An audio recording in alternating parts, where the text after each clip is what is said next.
Fraternidad IFA de las Américas, podcast dimensional.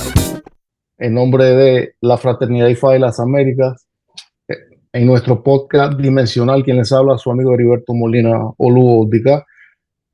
Es un placer, un honor esta noche tener a nuestro invitado desde Montevideo, Uruguay, al doctor Enrique Orozco, Babalawo Ifáyèmí. Bienvenido, doctor, es un placer para nosotros. El día de hoy, en compañía de Fernando Salazar, Agüero Miraoluo y Cabdemí, vamos a mantener un diálogo interesante sobre el culto de Egun, lo conocido en Cuba como Orun, y en la tradición africana Oro o Orolegüe. Cuando los Oldumares, según las escrituras que nosotros poseemos, que hemos estudiado, Oldumares creó, hay una teoría que dice 400 más un Irumolé. Si no me equivoco, hay teorías que son 800 más uno. No, yo la que puedo aseverar que he podido leer personalmente habla de 400 más un Irumolé, pero que de estos Irumolé no hubo descendencia como tal. Cuando vamos a la creación, Olodumare plantea traer a los seres humanos, y es cuando empieza o comienza en la tierra el proceso de Orisha. No viene de los Irumolé directamente, viene a través de que ya los seres humanos viven en el plano terrenal, en Ayé. Los seres humanos se desarrollan física, materialmente, y evolucionan o involucionan de acuerdo a su comportamiento en el plano terrenal. De ahí parte que el que haya tenido un buen comportamiento, y en nuestra tradición Ocha y Fa, sea un seguidor de determinado Irumolé, al morir podría pasar al plano o a elevarse al nivel Orisha. Es cuando empieza ya en la tierra el proceso Orisha. Hay una cosa que quisiera aclarar también. El culto de Egun como tal, para nosotros en la tradición afrocubana, es sumamente importante. Tan importante que no hay ceremonia, no hay iniciación, no hay evento religioso si antes de comenzar no se cuenta y se va a rendirle pleitesía a Moforibale y pedir la autorización a Egun. Egun son los ancestros.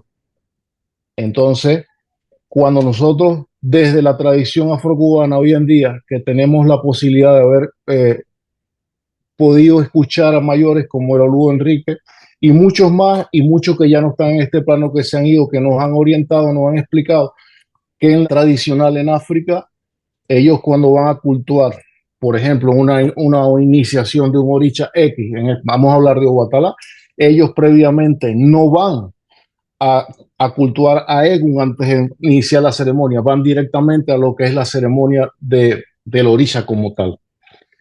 Pero nosotros en nuestra afrocubana necesariamente vamos al pie de Egun para pedir su autorización, aprobación, por la sencilla razón que nuestro culto es basado en los ancestros. Ya por ahí nosotros vemos una diferencia de cómo cultúan los tradicionales y cómo cultúan los afrocubanos. Entonces, partiendo de este punto, arrancamos, doctor, diciendo que nuestra práctica Ocha y Fa es, en primera instancia, a adorar y rendirle honor y pleitesía a Olodumare, a los Irumoles, a los Orisha, pero principalmente a nuestros ancestros. Así de sencillo. ¿Qué nos puede usted aportar al respecto, Oluo? Bueno, hermano mío, agradecido contigo que me hayas invitado a este espacio para poder compartir con todos los que son fieles seguidores de este trabajo. Has tocado un tema bien interesante un tema que es fuente de motivación para muchas personas. Y empezando en caliente, como decimos en buen cubano, es bueno hacer una pequeña salvedad, ¿no? Y es el hecho de que quizás no hay un ceremonial de Gungun declarado en las ceremonias propiamente de Ifá o de Orisa, pero sí a través de sus versos, tanto de Erindilogun como de Ifá, en estos procesos iniciáticos sí se invoca a los ancestros con el objetivo de que ellos vengan a dar su apoyo. De hecho, todo proceso iniciático o todo proceso ritual comienza con algo que es bien conocido por nosotros en Occidente, que es la moyubba. Y una moyubba no es otra cosa que una forma de rendirle tributo a esa memoria ancestral. Desde los seres espirituales, creadores o partícipes de la creación del proceso de Isetá con Olodumare, hasta su descendencia propiamente en la tierra. Y, por supuesto, no solamente los que han fallecido, porque en el concepto de Gungun no solamente entran aquellos que han fallecido, sino todos aquellos que de una manera u otra se han convertido en guías espirituales para nosotros y que hoy cuentan con una ancianidad. Por ponerte un ejemplo muy rápido, hay dos Odun a los que me gustaría referirme. Uno de ellos es el Odun Ocheyeku, que hace hincapié en la importancia de nosotros reverenciar a los antepasados para poder tener prosperidad y poder tener un buen desarrollo de los ritos que vamos a hacer. Y el otro Odun es Otrupo Mei, el cual nos dice específicamente que nosotros estamos parados sobre los hombros de nuestros ancestros y que tenemos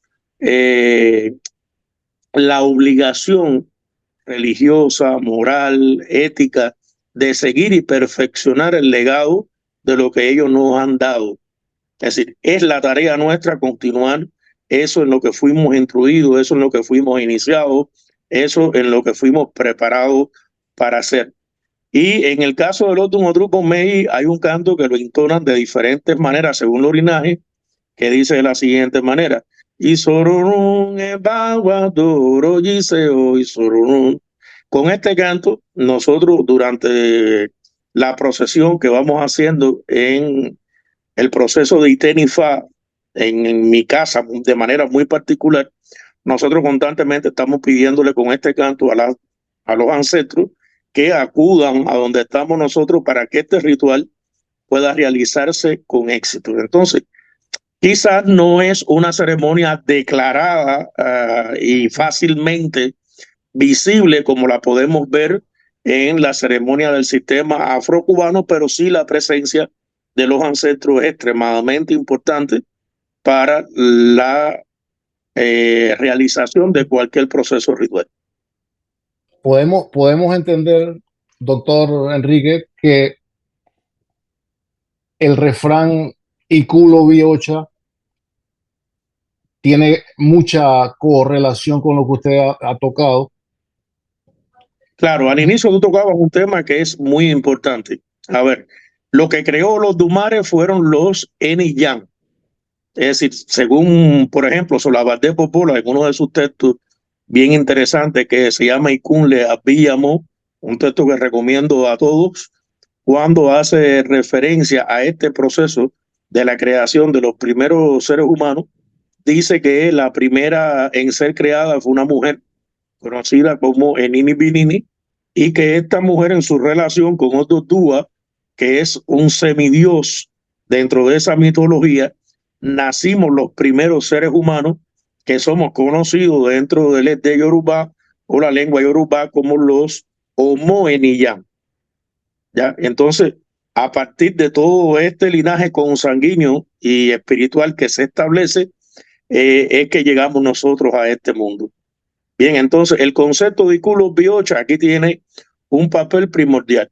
Históricamente se ha dicho dentro de la tradición afrocubana que este refrán lo que quiere decir es que el muerto parió al santo, tratando de resaltar los valores bien merecidos que tiene el culto a los ancestros, pero realmente este es un refrán que guarda otra connotación. Bien, como bien tú explicaste, hay personas que se convierten, que son adoradores de Orisha y que dentro de sus comunidades se vuelven individuos que son trascendentes por su obra social, sea por guerrero, sea por estratega, sea por agricultor, sea por, es decir, por diferentes eventos de la vida social que hacen que la vida de este individuo que es adorador de un oricha sea trascendente, y entonces la comunidad entiende que esta persona, por haber sido un ejemplo, debe de alguna manera ser cultuado, pasar a ser parte de los Egun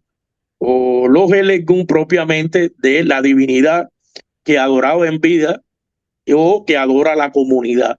Entonces automáticamente este individuo cuando muere se convierte prácticamente en un nuevo avatar de la divinidad. Y es por esto quizás que encontramos nosotros dentro de la tradición afrocubana que muchos de nuestros orichas tienen diferentes avatares, tienen diferentes caminos. Esto que le llamamos caminos de los orichas no son otra cosa que avatares de algunos personajes, que algunos son míticos, pero otros sí fueron personajes reales que vivieron dentro de las aldeas yoruba y que, bueno, por su trascendencia fueron deificados. Y a eso es lo que se refiere precisamente este refrán. Es decir, que la muerte, cuando estos individuos mueren, está pariendo nuevas divinidades, está pariendo nuevos avatares, está pariendo nuevas formas de manifestación o de encarnaciones de los orichas. Entendido, entendido, muy claro eso. Hay una cosa muy importante sobre la prohibición que podría tener las mujeres a la hora de cultuar a Egun. Por ejemplo, hay un par de Odu de Ifá que dicen que la mujer tiene que estar virada de espalda a la hora de hacerle interrogatorio a Egun con el sistema de Osby, que la mujer no puede recibir fundamentos de Egun como tal. Hay un par de Odu que yo conozco que lo nombran. Más sin embargo, pienso que podría ser por un poco de desconocimiento que se le entrega hasta a una mujer fundamentos o íconos de Egun, como el caso de una teja de Egun. ¿Qué opinión le merece a usted eso? A ver, mira, la presencia de la mujer es un tema bien polémico en muchos aspectos de nuestras religiones o nuestro linaje afrocubano, por decirlo de la mejor manera.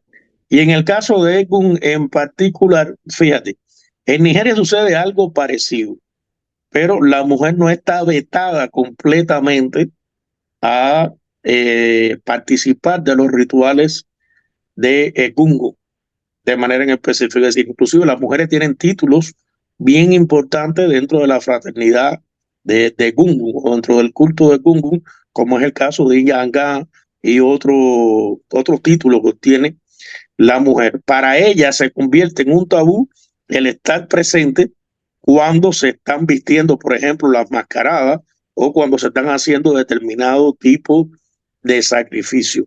Es decir, esa limitación de la mujer con Egun no es algo que nace en Cuba y no es una imposición del sistema afrocubano, sino es algo que viene en la memoria ancestral de lo que trajeron los desafortunados transeúntes del Atlántico Negro, ¿no?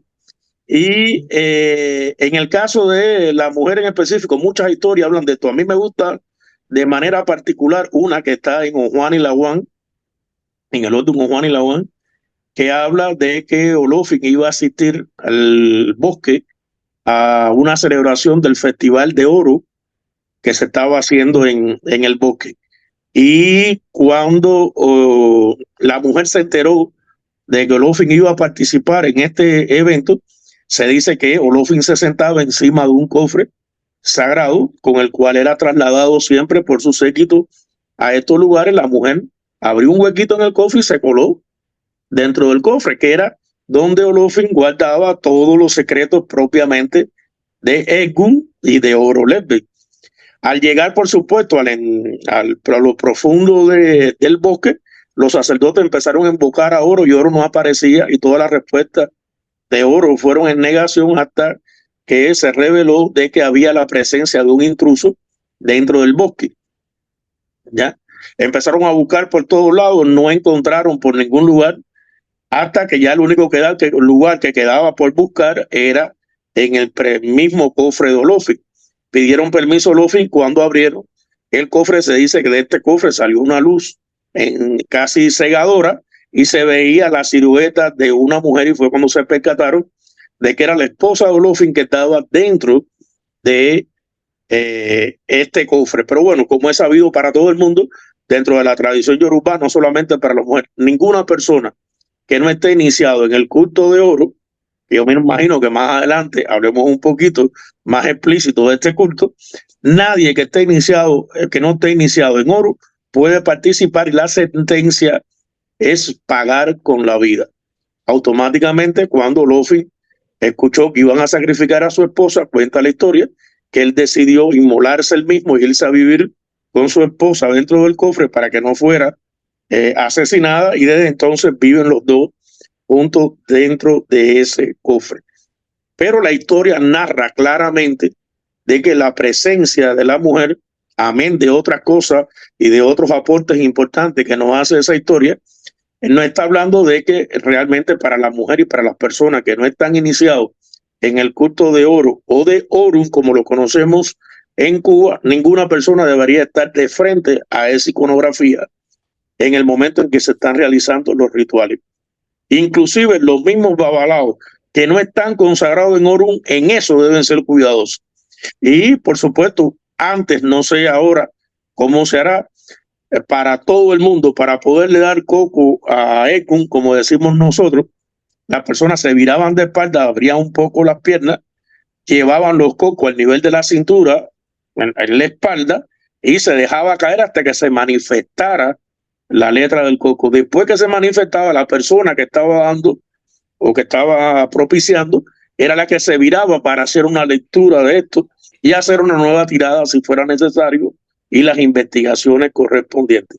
Pero indiscutiblemente la mujer, no solamente la mujer, fíjate, es un problema de todo el que no esté iniciado delante de los fundamentos que se están utilizando para darle cuenta a los antepasados. Lugo, pero quiero ser más incisivo en el tema. La mujer no puede ser iniciada en oro o en oro, no puede. Es tabú. No, es tabú. Claro, tabú. Ahora, completamente. La historia de la Juan lo deja claro. Yo me estoy refiriendo cuando usted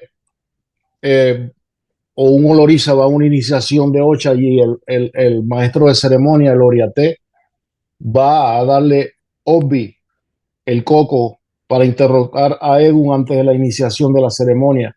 Las mujeres se viran de espalda. Los hombres. No, es que ya te decía precisamente ¿entiendes? Que no es un problema de las mujeres, es un problema de todo el que no esté iniciado en el culto a Ekun o en el fundamento que se está utilizando. Y usted me dice, por ejemplo, que cuando a una mujer se le entrega una teja de Ekun, está recibiendo un ícono y ella está iniciada en el culto. No, pero es que la teja realmente no es un ícono de Ekun, sino es un símbolo que sirve para representar de alguna manera algunas cuestiones muy importantes dentro. Es decir, en ella coinciden muchos elementos simbólicos importantes. Por ejemplo, la teja representa algo que es común dentro de la tradición yoruba. Yo no sé si tú conoces que allá en territorio yoruba las personas entierran a la persona en su casa. Sí. Entierran a los familiares en la casa. Entonces, la teja es primero que nada para marcar el espacio sagrado donde se va a propiciar la adoración a los antepasados. Segundo, la teja como elemento de barro es el elemento que utilizaron para formarnos a nosotros los Homo Enillán. ¿Ya?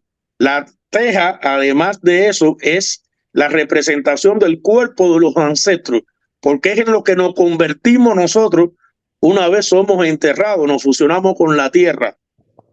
Entonces, no hay mejor forma de representar nuestro cuerpo, nuestro lugar de descanso, que una teja, que en la posición adecuada inclusive da a entender la presencia de un tipo de féretro o un tipo de lugar o de una tumba bien, con la cual se plasman determinados signos que esto ayudan también a la apertura de determinados portales espirituales y ahí se puede propiciar. Pero como tal, tú no puedes decir, o yo no puedo decir, yo no me atrevería a afirmar que la teja como tal es un ícono de hecho, si vamos a la historia clara de Oberwale, que habla sobre esto, es decir, hay otra connotación y hay otro significado para esta teja y no precisamente la representación de Egun. Y es de ahí precisamente porque en el ifismo cubano intentamos ir más allá y crear precisamente una divinidad conocida como Orun para nosotros en la diáspora. Entendido.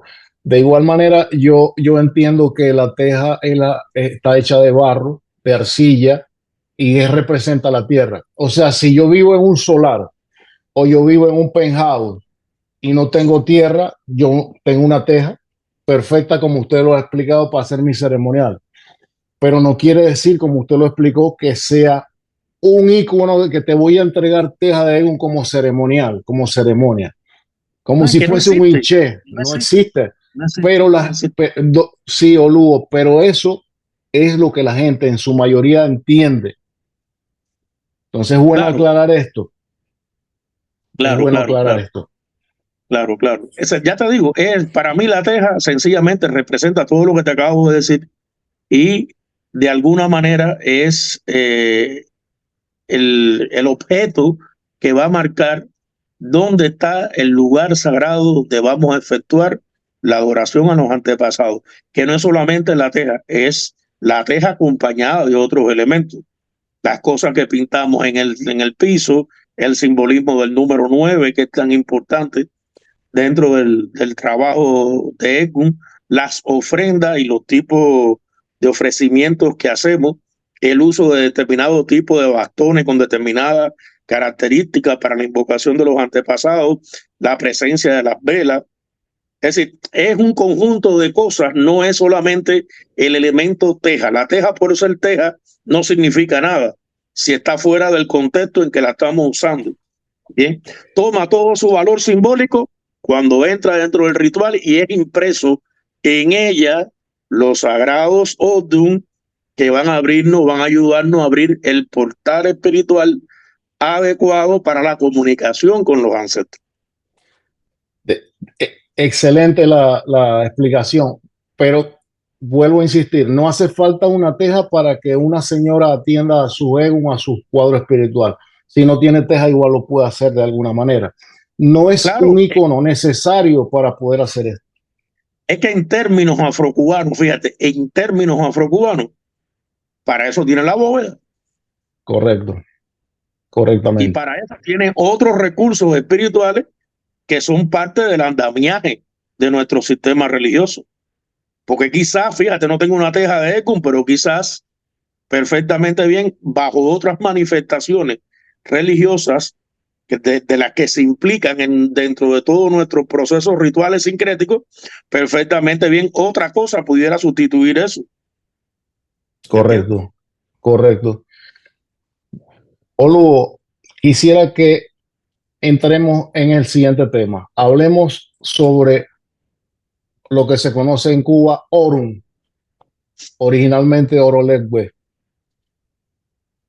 Lo primero que quisiera yo plantear es más o menos en qué fecha, para qué tiempo, para qué etapa más o menos se introduce este orisha en Cuba. ¿Qué conocimiento usted podría aportarme sobre esto? Aportarnos a todos. Bueno, hermano, la referencia que tengo sobre esto habla de finales de los 50 y mediados de los 60. Bien, aproximadamente. Hay mucho misticismo en torno al origen de esta divinidad. Muchos dicen que Pedro Arango tuvo la posibilidad de viajar a tierra Yorubá, allá se consagró en este culto y a su regreso él es el que inicia a el prominente babalao afrocubano Miguel Feble. Otros le atribuyen la reconstrucción de este culto al mismo Miguel Febles y otras variantes más que existen de esto. Lo que sí te puedo decir al respecto es que Orun vino a darle un giro bien importante al tratamiento de los ancestros en el ifismo, de manera particular afrocubano. Es decir, Orun cambió completamente la percepción del tratamiento a los ancestros que teníamos hasta ese momento.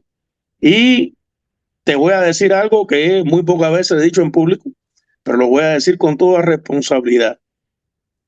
Aun cuando pudiéramos considerarlo un invento, fíjate que te lo marco entre comillas, la palabra invento, afrocubano es uno de los aportes más grandes que se ha hecho dentro del ifismo cubano.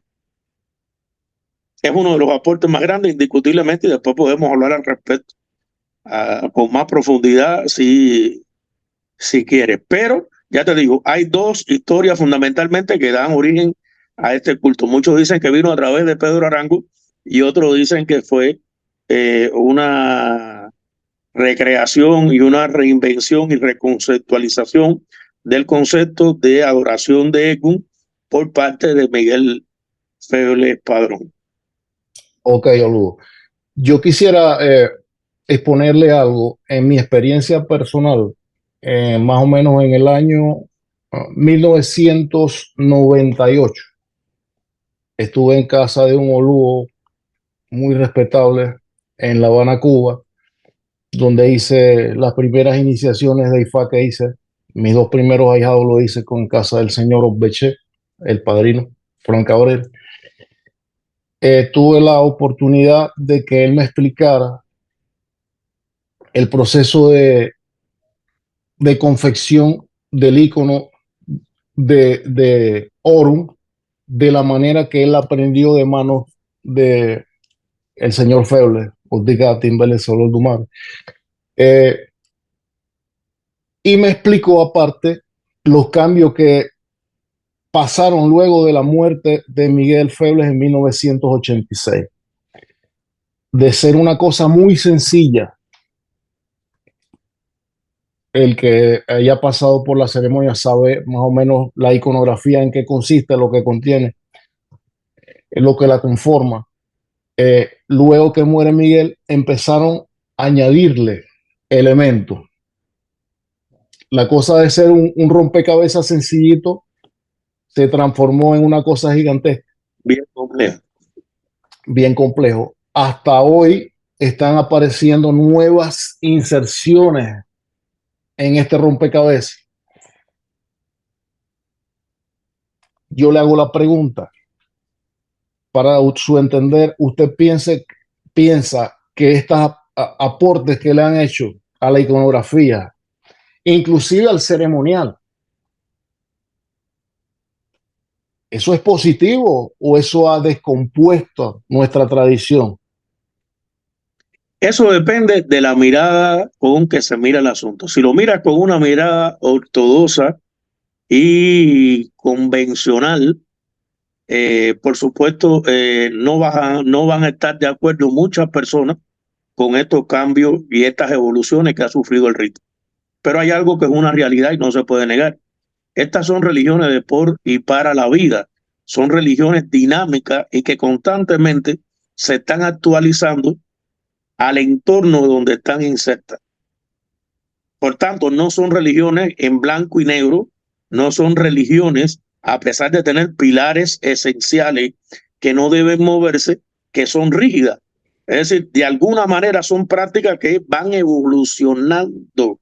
Ahora, evolución siempre va a entrar en conflicto de alguna manera con el término tradición, porque van a haber quienes van a querer mantener una postura más conservadora, una postura más ortodoxa, ya más achapado a la antigua, y hay quienes siempre van a abogar de una manera u otra por estos cambios y estas evoluciones. Bien, entonces, a mí decirte cuál postura me gusta más o me gusta menos es un poco complicado. es un poco complicado, pero sí, indiscutiblemente todas las cosas van evolucionando. Indiscutiblemente el IFA que se propuso en Cuba por los 5 fundadores que dieron origen a todos los ramales conocidos hoy de IFA en Cuba, no es exactamente el mismo IFA que se hace hoy en el 2024. De hecho, las ramas han ido evolucionando, cada rama se ha ido mezclando una con la otra y han ido tomando ceremoniales de aquí y de allá y han ido creando en el 2024 un IFA que se parece más a los tiempos que vive que al que nos legaron estos 5 fundadores. Entonces, son 2 categorías que son bien complejas, mi querido hermano. Es decir, modernidad versus tradición. Es decir, hasta dónde lo moderno nos confunde o hasta dónde lo moderno puede llevarnos a un callejón sin salida. Yo pienso que eso no ocurre siempre y cuando los pilares esenciales no se muevan. ¿Me entiendes? Pero hay cambios que indiscutiblemente tienen que ocurrir. Mientras no cambien las esencias, no debe haber ninguna dificultad. ¿Me entiendes? Y es mi opinión y mi posición con respecto a esto. ¿Y la suya es ortodoxa? Yo soy amante, ya te decía que es un compromiso. Apoya los cambios. Es un compromiso complicado. A ver, en algunas cosas, prefiero mantener una postura ortodoxa. Ortodoxa, ¿sabe por qué? Porque fue la experiencia de vida que me tocó vivir dentro de la religión. Entonces, ahora asumir determinados cambios indiscutiblemente, después que ya uno tiene configurado el esquema de cómo es su actuar religioso, con estos cambios que se van generando, a uno le cuesta un poco más de trabajo. Quizás a alguien de la joven generación que tenga entre 15, 10 años, 5 años de IFA, le sea un poco más fácil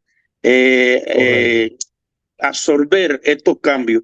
Pero ya las personas que llevamos un poquito de más tiempo dentro del ifismo, se nos hace un poquito más complicado porque sencillamente tenemos una comprensión de IFA que es muy diferente a las cosas que se hablan hoy. Si te fijas hoy en redes sociales, uno de los grandes dilemas que existen hoy ya ni siquiera es entre criollos y cese. No.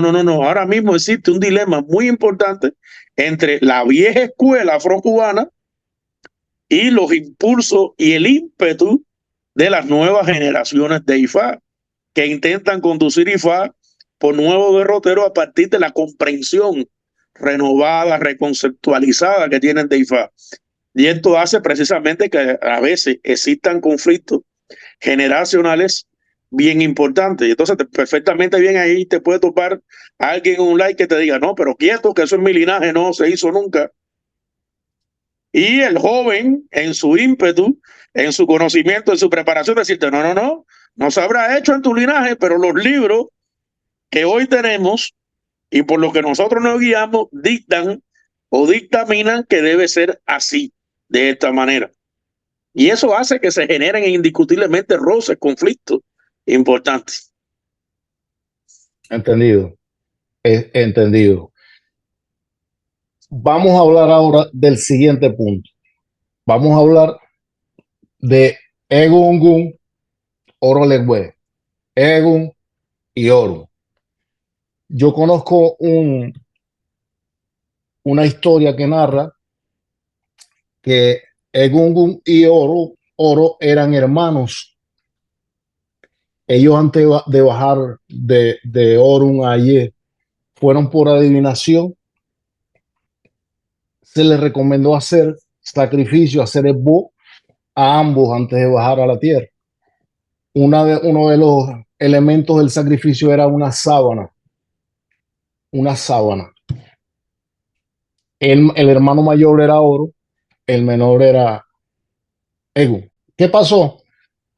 Que Egun hace el esbo, Oro no hace el esbo. Llegó el momento de bajar. Como Oro era el mayor, le dice al chiquito, dale para abajo. A tu lado, que yo soy la prioridad. Sí, dale para abajo. Lo que él le responde, yo no puedo bajar allí desnudo. No, no, pero eso no hay problema. Agarra tu tela y vas para abajo. Se quedó desnudo Oro en Orun, arriba, y Egungun baja a la tierra. Cuando él llega a la tierra, lo reciben con simpatía, con respeto, y en la población donde él llegaba le regalaban muchas telas. Tenía muchas telas, lo vestían con muchas telas. Pasó un mes, pasaron 2 meses, pasaron 3 meses y nada que Egungun volvía a subir a Orun. Y entonces Oro de arriba dijo, no, no, yo tengo que bajar a ver qué es lo que pasó. ¿Qué sucedió? Oro baja a la tierra, pero baja desnudo. Cuando él llega a la población donde caen allí, el que lo veía caía. Las mujeres se morían. Por eso ya esta historia nos habla del tabú que tiene la mujer. La mujer no puede ver oro o orum, como lo quieran llamar. No lo puede ver. Eso es tabú. Ahora, doctor, usted no tiene idea de las cantidades de fotografías y videos que yo particularmente y mucha gente ha visto en las redes sociales de Babalao que no se han medido con esto y salen sus fundamentos de oro o de orum en las redes sociales. Esto me Claro, parece a mí. eso es que no se tiene el concepto claro de qué es lo que se está cultuando, indiscutiblemente. Son personas que se han iniciado, han recibido la iconografía, pero no tienen una conciencia clara de cuál es el terreno que están pisando y de cuál es la divinidad con que están tratando. Hay algo muy importante y es hacer la salvedad de que oro no es orum, pero orum, dentro del concepto afrocubano de qué es orum, es parte oro de orum.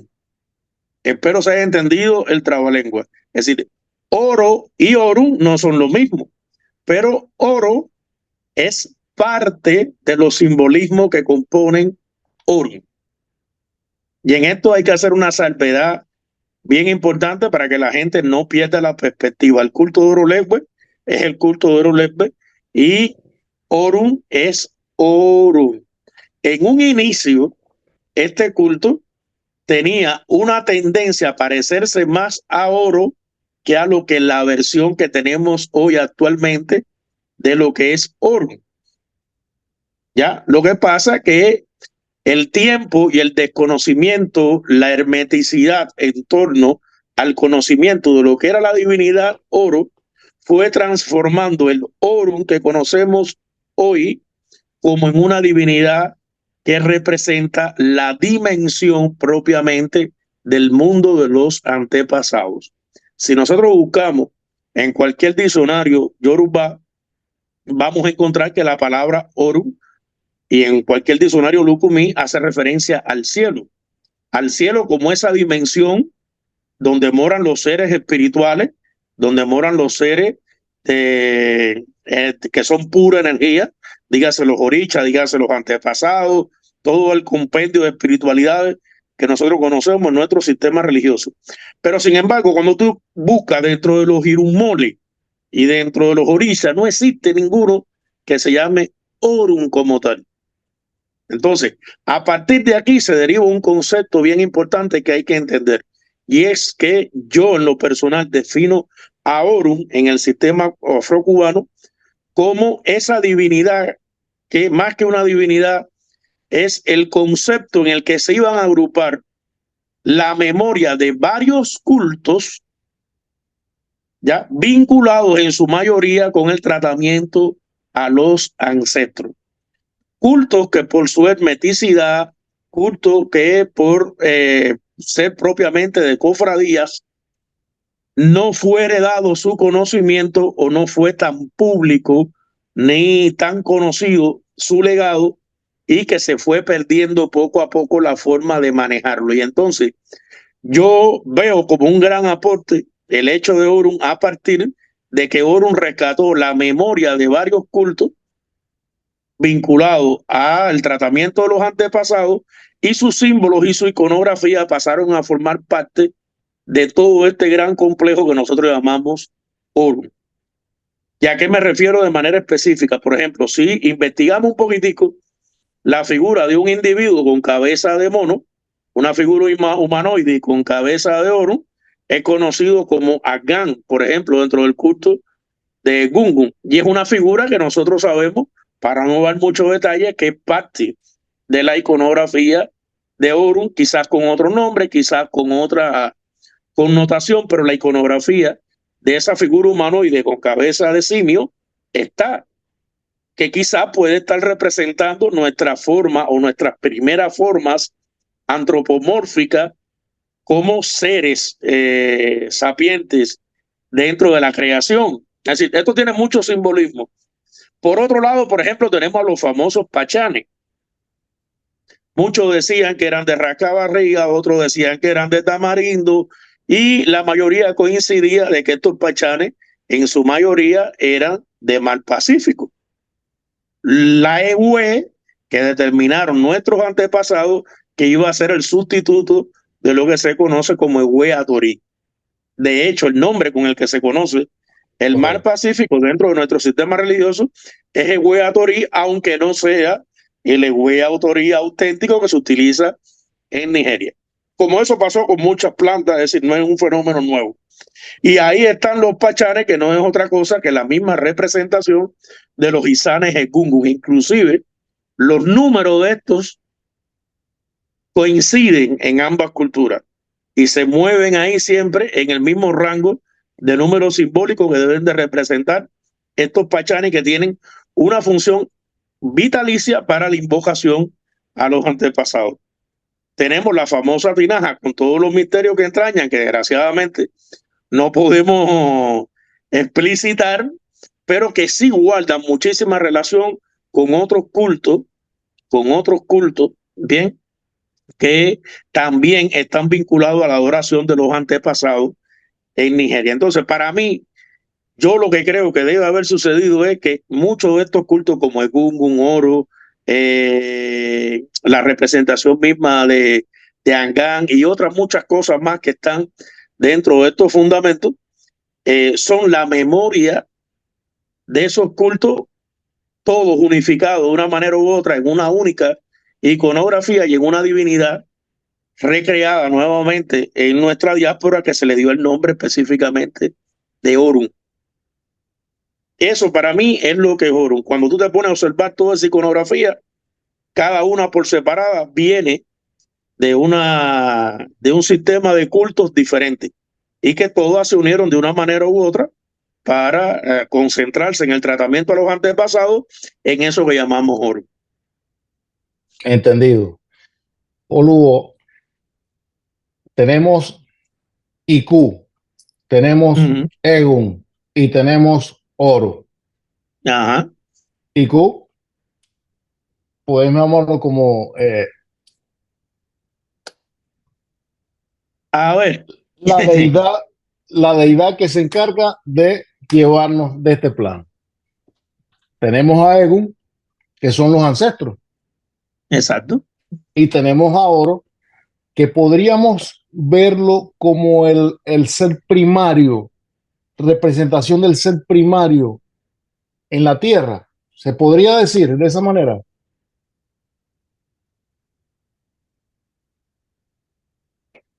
No me atrevería.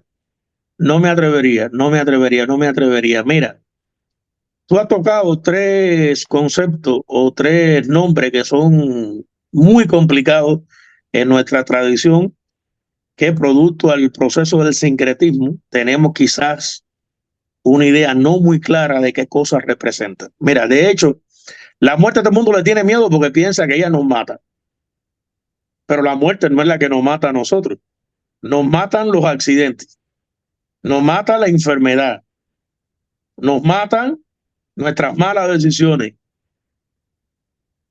nos matan los malos hábitos. Son los ayogunes quienes facilitan que nosotros vayamos al deceso.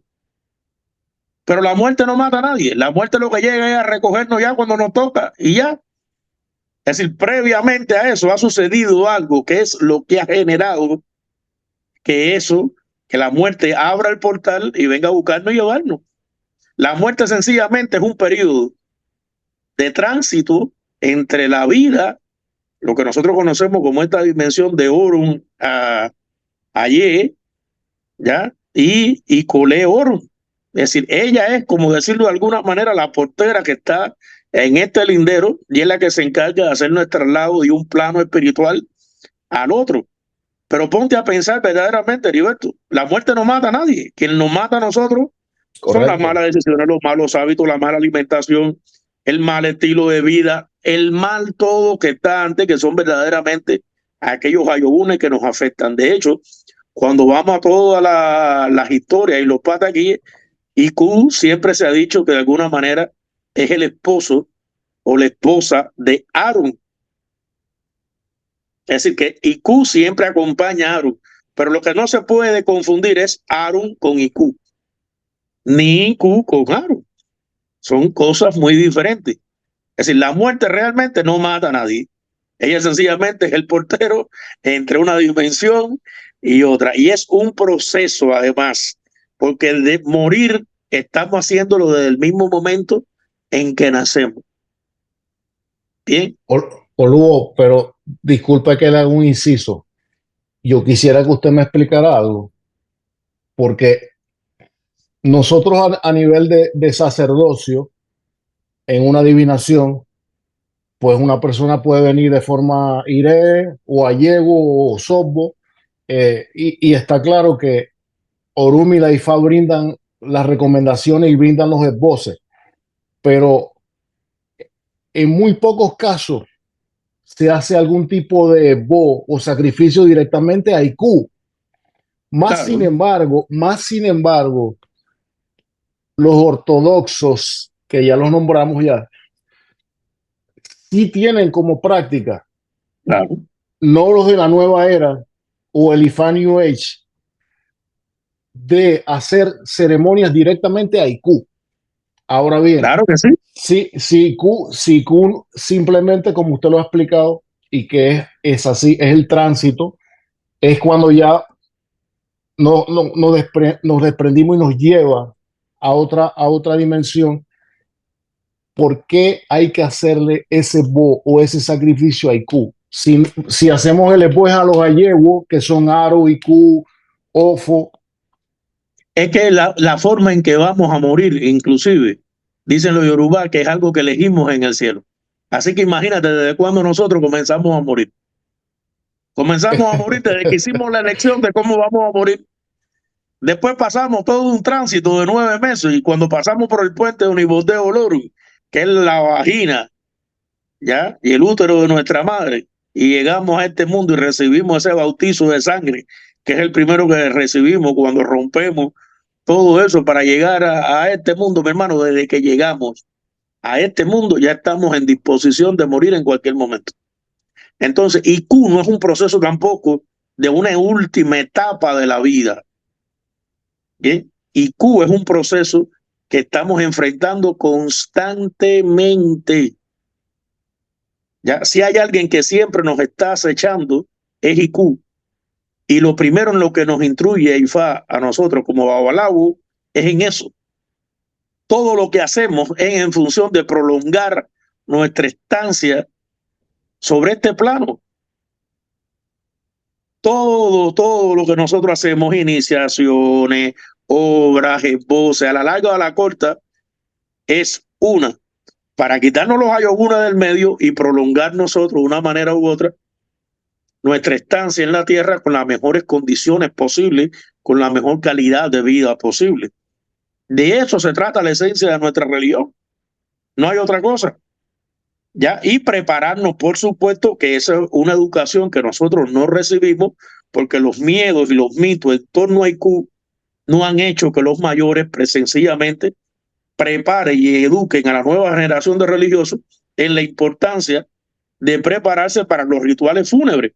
porque si importante es recibirnos con toda una serie de honores y ceremoniales, como el SNTE, por ejemplo, en este mundo, cuando llegamos, importante sabernos despedir también de este mundo y crear las condiciones para hacer ese tránsito hacia esa otra dimensión de la mejor manera posible. Pero lo que pasa es que hay tantos mitos, ya hay tanto oscurantismo en la forma en que nosotros debemos de acercarnos como sacerdotes, que hoy por hoy nadie quiere saber hacer un itutu. Correcto. Hoy por hoy nadie quiere implicarse en ninguna de estas ceremonias porque sencillamente es más el miedo que la necesidad verdaderamente de prepararnos, educarnos en función de este tránsito.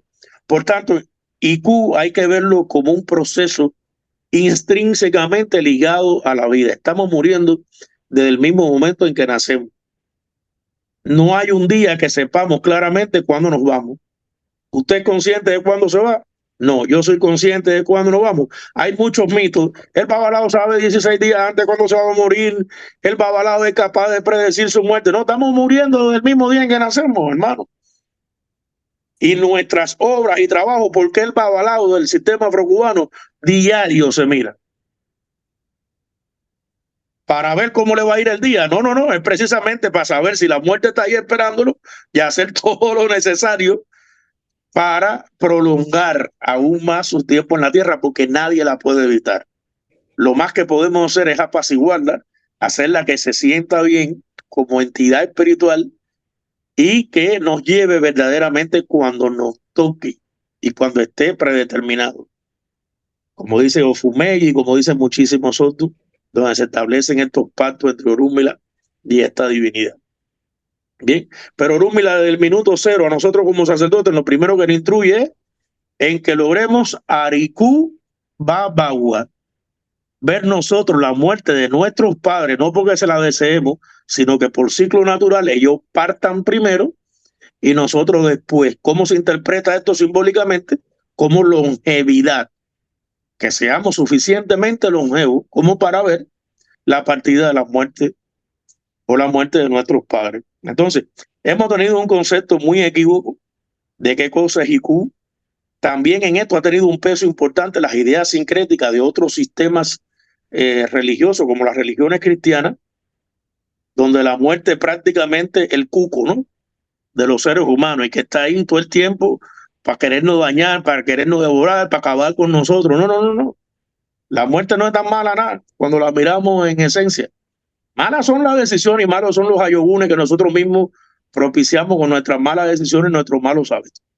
Esos son los que verdaderamente a nosotros nos hacen daño y nos matan. Y de ahí la importancia de un itán en cualquier ceremonia. El objetivo verdaderamente de un itán es prever todo eso, que es una debilidad en nosotros y que tenemos que transformar en una fortaleza, desaprender los viejos hábitos y las malas conductas que nos llevaron a la desalineación, y que a partir de ese itán nosotros debemos incorporar a nuestra filosofía de vida para poder vivir en armonía y vivir una vida lo más prolongada posible. Entonces, IQ está desde el minuto cero en la vida presente de nosotros y no puede ser ignorada tampoco en nuestros rituales. Correcto, Lugo. De hecho, todos los rituales nuestros, para que se cumpla IQ los biocha, empiezan con un sacrificio de IQ. Pero para traer un poco con los conceptos que estamos hablando antes, quedó muy bien la explicación de oro y orum y cómo esas dos se interrelacionan, pero conceptos que se confunden, como lo acaba de explicar Egun y Egungun. Podemos perfecto. Estos conceptos y enlazarlos con oro y orum. Bien, en esto también es importante hacer una salvedad entre estos tres conceptos. Bien, IQ ya vimos que es sencillamente un tránsito, ¿ves? Y es un proceso que es inherente a la propia vida. En el caso del concepto de Egun, como es visto desde la literatura, Egun se le hace llamar a los espíritus, pero realmente Egun, cuando lo traducimos o buscamos su origen etimológico, Egun hace referencia a la osamenta, a los huesos, bien, que son la materia donde se va a manifestar entonces la espiritualidad que es Egungun como tal.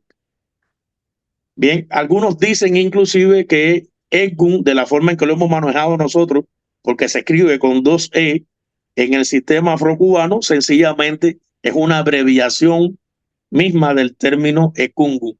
Pero si tuviéramos que establecer algún tipo de diferencia, pudiéramos decir que Egun sería, de alguna manera, la osamenta, o sería aquella parte material donde de alguna manera u otra se convierte en receptáculo de la espiritualidad o del espíritu, que es lo que entonces le vamos a llamar Egungun. Y aquí radica la diferencia entre estas tres cosas, que indiscutiblemente, como ya le había adelantado, para el proceso, para un proceso iniciático, para el proceso de cualquier ritual de esta índole, los tres deben estar presentes y debemos ir cumpliendo ciclos ceremoniales donde vamos pasando por cada uno de ellos hasta lograr el objetivo fundamental, que es que los ancestros de alguna manera vengan y apoyen los rituales que nosotros estamos iniciando. Muchas gracias, Olu. De manera no de crítica, sino de aprendizaje. Para los que nos puedan escuchar o ver nuestro podcast. Cuando vamos a la casa de un sacerdote de Ocha o de Ifá, y este sacerdote está iniciado en Orun de la manera cubana, se estila que a la hora de hacer los sacrificios a Egun, de ponerle las ofrendas a los Atimú, siempre Orun está ahí. Repito, no es a manera de crítica, a manera de que aprendamos. Podemos decir que se están violando un tabú serio al tener esto puesto al lado, donde van a participar en la ceremonia, van a estar presentes viendo el fundamento. ¿Es un error? Yo pienso que sí. Y vaya, no pienso, estoy seguro de que sí es un error. Y te voy a hablar de un dato histórico importante. Las primeras personas, los relatos orales de las primeras personas iniciadas en Orun, en Cuba, nos hacen saber de que nadie se llevaba ninguno de los fundamentos para su casa. Estos fundamentos se enterraban en el lugar donde se hicieron todos aquellos ritos y ceremonias. Para no hablar mucho ni dar muchos detalles, todo el mundo sabe cuando me refiero a enterrar a qué me estoy refiriendo, los que estén consagrados sabrán. Y solamente usted se llevaba la teja, fíjate de dónde viene la relación y la aparición también de la famosa teja, y en algunos casos los 3 macheticos que tienen cada uno un signo bien especial que no vamos a revelar por aquí, que también era representación de esto. Pero el resto de las cosas que componían este secreto nunca se iban a las casas o nunca vivían dentro de la casa. Esta teja con estos 3 macheticos vivía cubierto o vivía en un lugar muy reservado, y cuando se iba a hacer el culto a los antepasados, lo que se sacaba era la teja y era lo que se ponía. Bien, quizás aquí es donde viene la famosa idea de que alguien vio una teja en manos de alguien que estaba consagrado en este culto. Ahí se hicieron la ceremonia de Egun y dijo, como siempre hemos tenido iluminados, ¿no? Bueno, a partir de ahora yo también me llevo una teja para mi casa, le pinto los mismos signos que tiene esa y a partir de ahí empiezo a cultuar a Egun desde aquí. Ojo, no estoy cuestionando la práctica que haga nadie con su teja, ¿no? Pero estamos hablando de posibles orígenes, ¿no? Del manejo de esta teja desde la visión histórico-antropológica. Es bueno siempre recalcar esto para que no aparezca ningún iluminado luego. Entonces, fíjate, esto nos da la medida de que fíjate cuán reservados fueron las primeras personas consagradas en esto y recelosos con que nadie viera estos fundamentos. Aún así, cuando las situaciones políticas, culturales e históricas que vivió Cuba hicieron que muchos de los orichas que eran OD pasaran a ser oricha y ley, es decir, orichas que no se adoraban dentro de la casa, que siempre fueron de fuera, tuvieran que obligatoriamente empezar a vivir dentro de la casa bajo determinadas condiciones. Ejemplo de esto, todo el mundo lo conoce, los famosos guerreros. Todo el mundo sabe que los guerreros vivían fuera de la casa. Las condiciones claras, y eso está respaldado en cada uno de los otros Undifá, que podemos hablar de eso, pero no es el tema. Los guerreros, Echu que vivía afuera, Osun que vivía supuestamente afuera, según la literatura, fueron orichas que tuvieron que pasar a vivir detrás de la puerta de la casa, dentro de yo me acuerdo, la gente cogía las mesitas de noche, le ponía un candadito, arriba le ponía un mantelito bien bonito y un búcaro detrás de la puerta para enmascarar de que ahí estaban el Eguá y estaban los guerreros, que eran los primeros orichas que te recibían cuando tú llegabas a la casa de un religioso. Y nunca se me olvida que siempre había los candaditos chiquiticos que le ponían en las puertecitas que nada más se abrían los lunes para atender el Eguá, y con la misma la gente cerraba todo aquello y volvía a enmascarar eso.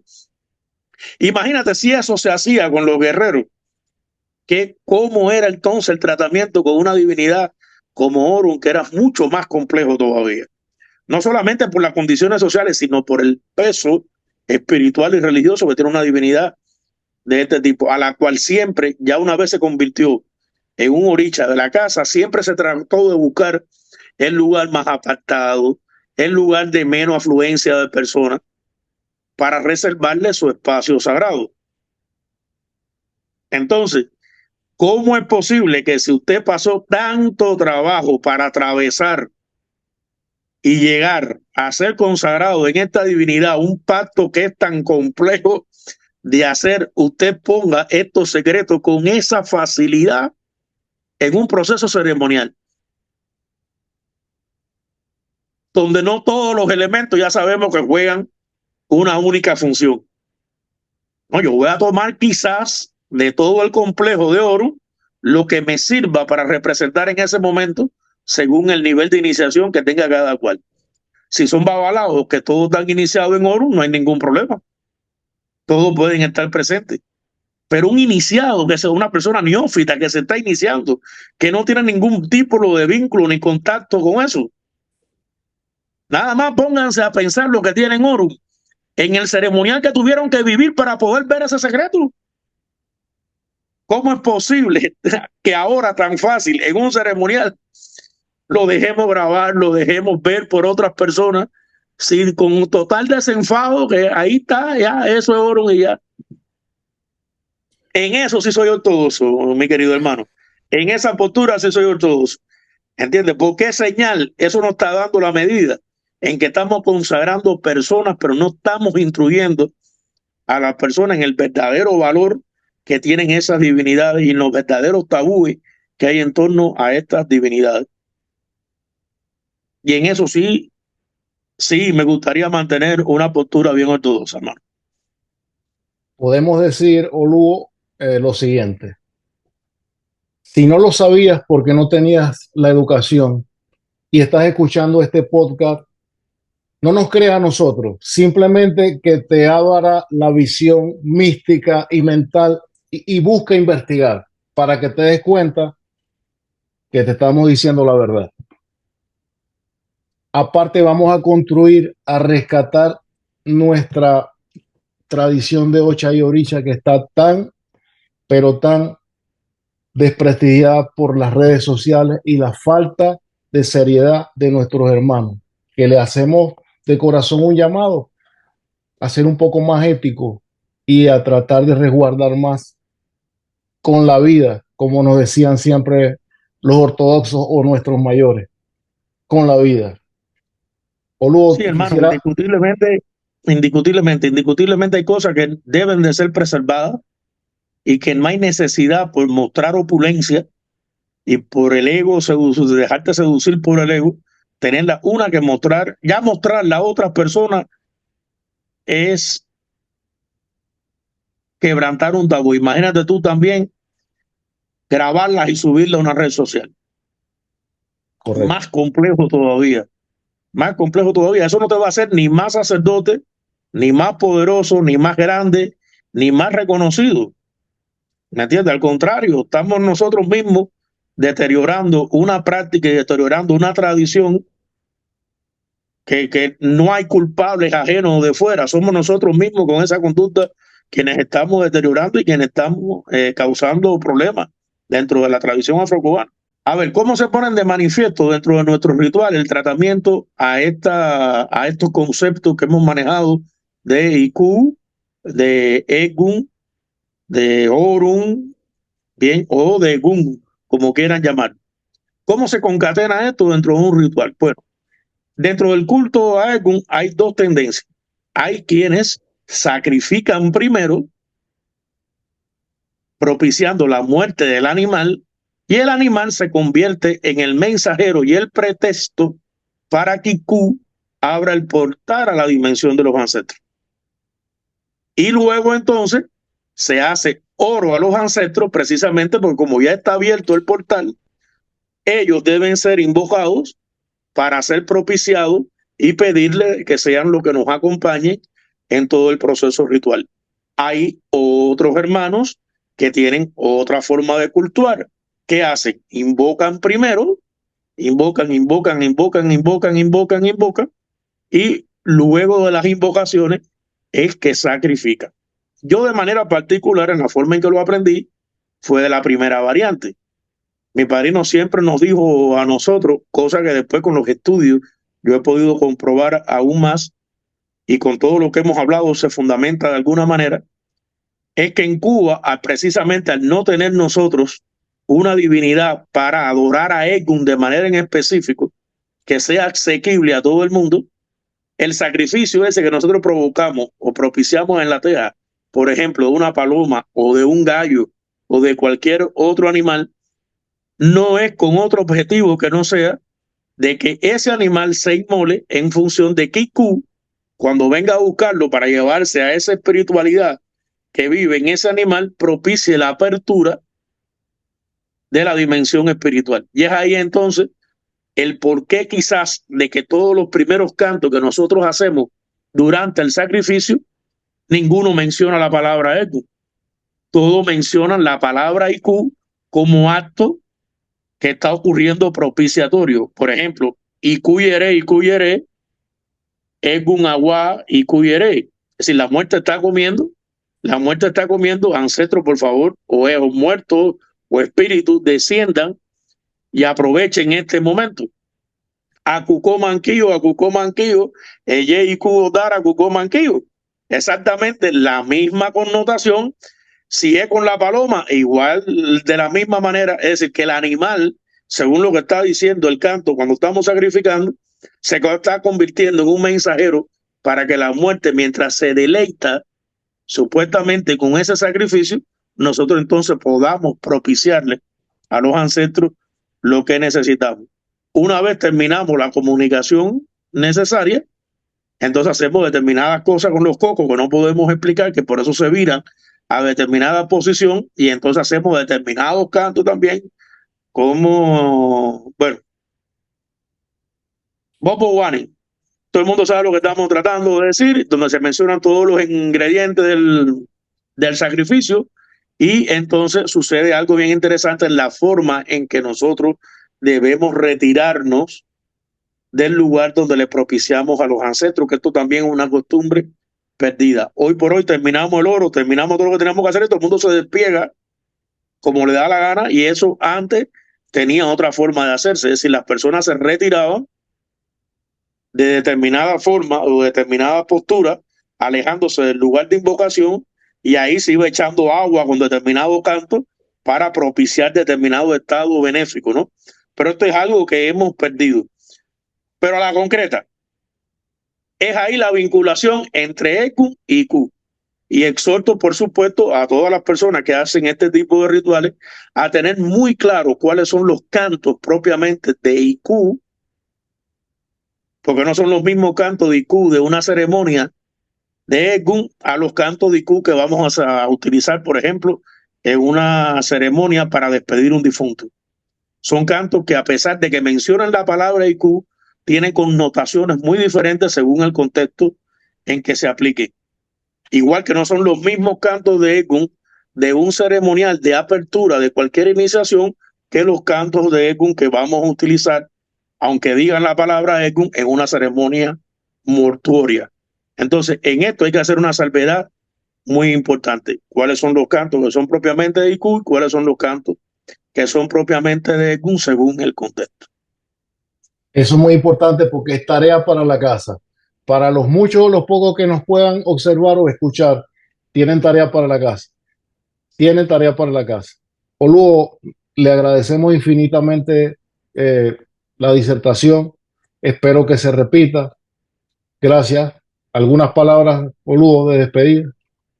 Yo encantado, mi hermano. Recuérdate que todo lo que sea para aportar, todo lo que sea en bien de nuestra comunidad religiosa, todo lo que sea en función de preservar el legado que fue dado en Cuba y yo pueda, desde mis saberes, aportar a esto, usted puede contar conmigo sin ningún problema.